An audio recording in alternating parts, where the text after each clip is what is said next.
Bismillahirrahmanirrahim. Assalamualaikum warahmatullahi wabarakatuh. Saudara-saudariku sekalian yang dimuliakan dan dicintai Allah Subhanahu wa taala.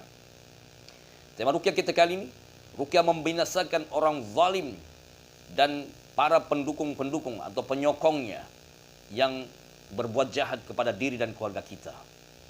Jarak jauh dengan doa penghancur, ya, dengan hizib penghancur. Saudaraku, bagi kita persoalan kezaliman adalah satu hal yang sudah menjadi hal yang kita sering saksikan bersama. Barangkali di antara kita sampai hari ini kita termasuk posisi yang dizalimi oleh orang-orang yang zalim. Kita dijahati, kita dikhianati, kita difitnah, dicaci maki, dirampas hak-haknya, ditipu. Kita dihantarkan sihir, santet, santau dan sejenisnya. Maka ada baiknya kita ketika kita memiliki kekuatan apapun, maka ingat ada kekuatan yang tak dimiliki mereka-mereka yang punya kekuatan besar. Apa itu? Itu adalah doa. Ad-du'a silahul mu'minin. Doa ini adalah senjatanya orang-orang beriman. Ya, siapapun yang dizalimi. Bahkan kata Nabi, ketika dia berdoa, maka Allah merasa malu untuk tidak menjawab. Ya, merasa zalim ketika dia tidak mengijabah doa orang-orang yang dizalimi. Bahkan dia seorang kafir sekalipun. Ya, di sini tidak memandang agama ya, tetapi yang dibenci oleh Allah adalah perbuatan orang-orang yang zalim. Maka siapapun yang berbuat zalim dan kemudian bertemu dengan orang yang dizalimi dan orang yang dizalimi berdoa tidak hanya dengan lisannya, tapi dia masuk ke alam rasa, ke kolbu yang paling dalam, dia tembuskan doanya ke langit insyaallah. Maka kita berdoa bersama-sama. Di sini saya mengajak saudara sekalian untuk berdoa, memohon pertolongan Allah. Semoga mereka yang zalim dihancurkan jika mereka tak mau bertaubat. Bersama penyokong-penyokongnya, pendukung-pendukungnya, golongan-golongan atau barisan-barisannya. Ya, sampai ke akar-akarnya. Saudaraku dengarkan, saya akan membacakan terlebih dahulu beberapa ayat-ayat Al-Quran dan doa penghancur berikut ini. A'udzu billahi minasy syaithanir rajim. Bismillahirrahmanirrahim. Alhamdulillahi rabbil alamin. Ar-Rahmanir Rahim. Maliki yaumiddin. Iyyaka na'budu wa iyyaka nasta'in. Ihdinas siratal mustaqim. Siratal ladzina an'amta 'alaihim ghairil maghdubi 'alaihim waladdallin. Amin. A'udzu billahi minasy syaithanir rajim. Qul lan yusibana illa ma kataballahu lana huwa maulana wa 'alallahi falyatawakkalul mu'minun. Inna waliyallahu alladhi nazzala al-kitab wa huwa yatawalla as-salihin. Fallahu khairun hafidha. Fallahu khairun hafidha wa huwa arhamur rahimin. Aynama takunu ya'ti bikumullahu jami'an. Innallaha 'ala kulli syai'in qadir. وقل جاء الحق وزهق الباطل إن الباطل كان زهوقا وننزل من القرآن ما هو شفاء ورحمة للمؤمنين ولا يزيد الظالمين إلا خسارا ولا يزيد الظالمين إلا خسارا ولا يزيد الظالمين إلا خسارا. أعوذ بالله من الشيطان الرجيم. رب نجني من القوم الظالمين. رب نجني من القوم الظالمين. رب نجني من القوم الظالمين. رب نجني من القوم الظالمين. رب نجني من القوم الظالمين. رب نجني من القوم الظالمين. رب نجني من القوم الظالمين. رب نجني وأهلي مما يعملون رب نجني وأهلي مما يعملون رب نجني وأهلي مما يعملون رب نجني وأهلي مما يعملون رب نجني وأهلي مما يعملون رب نجني وأهلي مما يعملون رب نجني وأهلي مما يعملون رب انصرني على القوم المفسدين رب انصرني على القوم المفسدين رب انصرني على القوم المفسدين رب انصرني على القوم المفسدين رب انصرني على القوم المفسدين رب انصرني على القوم المفسدين رب انصرني على القوم الظالمين رب انصرني على القوم المفسدين أعوذ بالله من الشيطان الرجيم فقطع دابر القوم الذين ظلموا والحمد لله رب العالمين وقطع دابر القوم الذين ظلموا والحمد لله رب العالمين فقطع دابر القوم الذين ظلموا والحمد لله رب العالمين فقطع دابر القوم الذين ظلموا والحمد لله رب العالمين فقطع دابر القوم الذين ظلموا والحمد لله رب العالمين فقطع دابر القوم الذين ظلموا والحمد لله رب العالمين فقطع دابر القوم الذين ظلموا والحمد لله رب العالمين. Saudaraku, silakan berdoa ya. Mohonlah kepada Allah dengan lisannya dan dengan qalbunya yang paling dalam.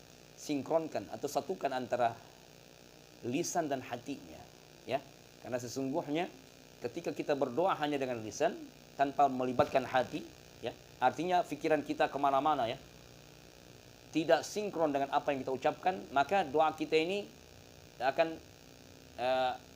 berada pada tempat yang tidak semestinya ya. Tetapi ketika kita berdoa dengan lisan kita yang diikuti dengan hati yang paling dalam atau alam rasa, masuklah ke rasa yang paling dalam, maka insya Allah inilah doa yang akan bisa diijabah.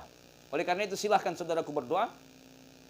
Kalau perlu kita tak perlu ucapkan dengan lisan ya, berdoa dalam hatinya, kolbu yang paling dalamnya. Mohonlah pertolongan Allah bagi saudaraku yang dizalimi, apapun bentuk kezaliman itu, baik yang zahir ataupun yang tak nampak berupa sihir ya, baik berupa ucapan ataupun perbuatan. Silakan berdoa ya. Apabila saudaraku mengenali namanya, maka sebutkanlah, ajaklah nama itu untuk menghadap Allah. Ya Allah, si fulan atau si fulana yang telah berbuat zalim kepada diriku, hamba mohon ya Allah, berikanlah dia hidayah agar dia berhenti dari kejahatannya, berhenti dari sifat zalimnya.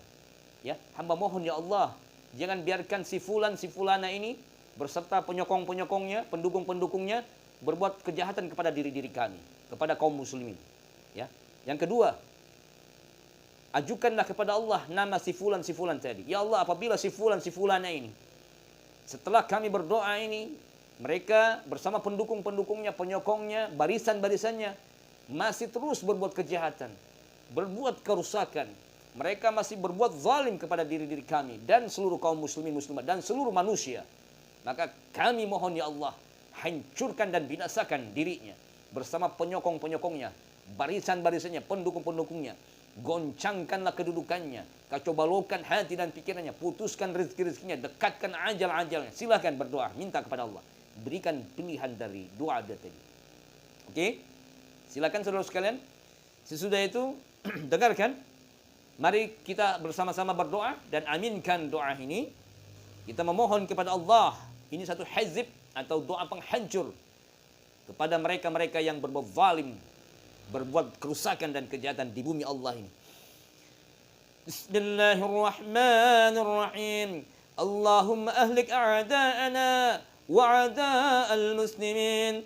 Allahumma shattit syamlahum wa farriq jam'ahum وقلب تدبيرهم وبدل أحوالهم وقصر أعمارهم وقطع رزقهم وزلزل أقدامهم وحرق بنيانهم وقرب أجلهم وأشغلهم بأبدانهم وخذهم أخذ عزيز مقتدر يا جبار يا جبار يا جبار يا قهار يا قهار يا قهار يا قدير يا قدير يا قدير يا قوي يا قوي يا قوي يا شديد يا شديد يا شديد أهلك أعداءنا والمسلمين.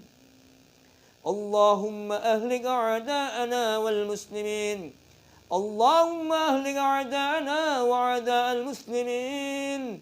اللهم شتت شملهم وفرق جمعهم وقلب تدبيرهم وبدل أحوالهم وقصر أعمارهم وقطع أرزقهم وزلزل قدامهم وحرق بنيانهم وقرب أجلهم واشغلهم بأبدانهم وخذهم أخذ عزيز مقتدر يا جبار يا جبار يا جبار يا قهار يا قهار يا قهار يا قدير يا قدير يا قدير يا قوي يا قوي يا قوي يا شديد يا شديد يا شديد أهلك أعداءنا والمسلمين. اللهم أهلك أعداءنا وأعداء المسلمين. اللهم شتت شملهم وفرق جمعهم وقلب تدبيرهم وبدل أهوالهم وقصر أعمارهم وقطع رزقهم وزلزل أقدامهم وحرق بنيانهم وقرب أجالهم واشغلهم بأبدانهم وخذهم أخذ عزيز مقتدر يا جبار يا جبار يا جبار يا قهار يا قهار يا قهار يا قدير يا قدير يا قدير يا قوي يا قوي يا قوي يا شديد يا شديد يا شديد أهلك أعداءنا والمسلمين. اللهم أهلك أعداءنا وأعداء المسلمين.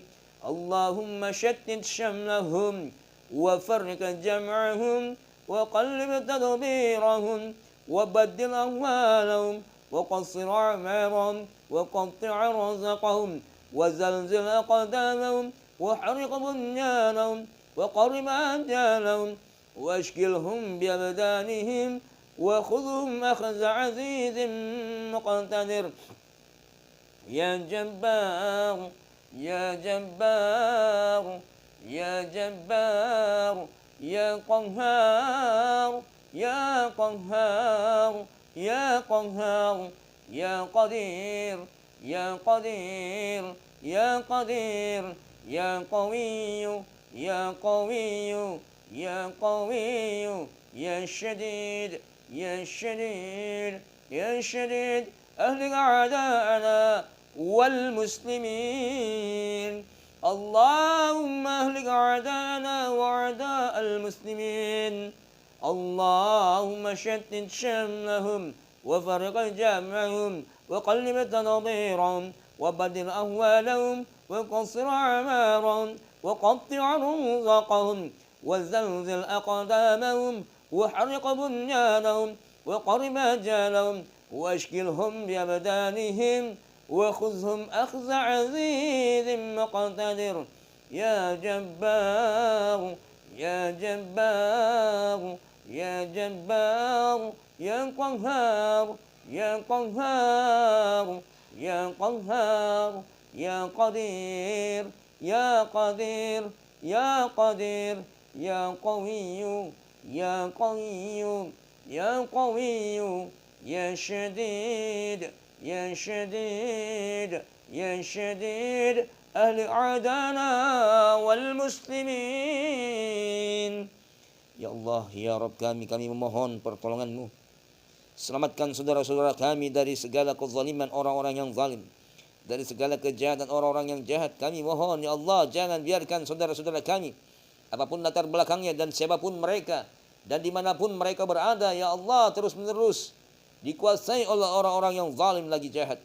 Kami mohon, ya Allah, bentengilah saudara-saudara kami dan keluarganya dengan cahaya-Mu. Terangi dan liputilah mereka dengan cahaya-Mu. Perisailah rumah-rumah mereka dengan cahaya-Mu, ya Rabb, dari segala kejahatan makhluk dari kalangan jin dan manusia. Ya Allah, hari ini kami mohon pertolongan-Mu. Hancurkan orang-orang yang zalim lagi jahat jika mereka tak mau bertaubat. Binasakan mereka sehancur-hancurnya bersama penyokong-penyokongnya, pendukung-pendukung dan barisan-barisannya.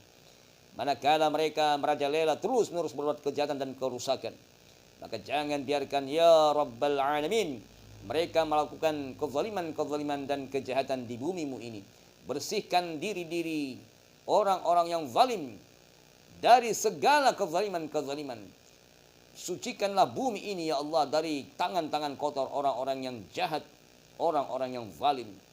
Kami mohon dengan wasilah ayat-ayat-Mu yang maha sempurna, nama-nama-Mu yang maha baik, sifat-sifat-Mu yang mulia, kalimat-kalimat-Mu yang maha tinggi, kami mohon, hancurkan dan binasakanlah mereka jikalau mereka tak mau berhenti dari sifat-sifatnya.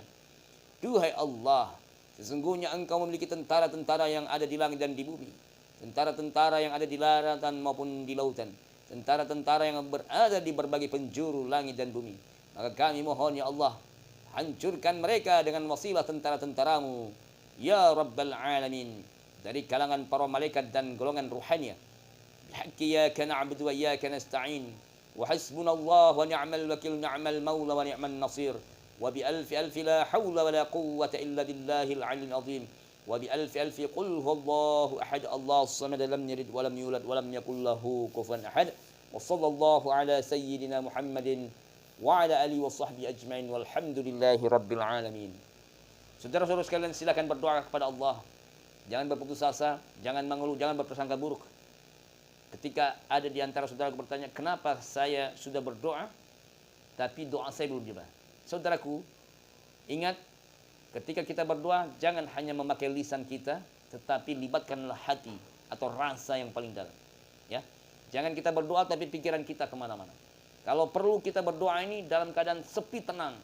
Ya, dalam keadaan hati ini kita pasrah, sebagaimana layaknya orang yang tenggelam di tengah perairan samudra. Ketika itu tak ada orang yang dapat menolongnya, tak ada lagi pelampung, tak ada lagi kapal, tak ada lagi siapapun. Yang ada hanyalah kita pasrah. Nah, posisi seperti itulah ketika kita berdoa, di mana kita mengharapkan datangnya pertolongan.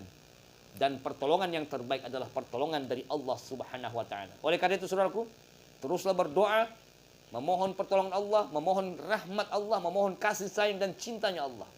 Insya Allah pasti Allah akan ijabah. Itu sudah janji Allah. Ya, dinyatakan bahwa aku sungguh-sungguh zalim jikalau tidak menjawab doanya orang-orang yang dizalim. Jadi Allah sendiri yang menyatakan demikian. Allah seperti orang yang zalim jikalau tidak menjawab doanya orang-orang yang dizalimi. Hatta dia seorang kafir sekalipun, hatta dia agamanya selain Islam. Jadi di sini Allah tak melihat latar belakang agama, tetapi perbuatan orang yang zalim inilah yang sangat dibenci oleh Allah Subhanahu wa Ta'ala. Ya, mudah-mudahan bermanfaat saudara sekalian. Jangan lupa untuk selalu menyaksikan video-video kami di channel Quranic Therapy. Sisihkan waktu satu hari untuk menyaksikan minimal 10 video kami sesuai dengan keadaan yang dialami dan yang dirasakan. Semoga bermanfaat. Al-afu minkum. Jazakumullah khairan katsira. Assalamualaikum warahmatullahi wabarakatuh.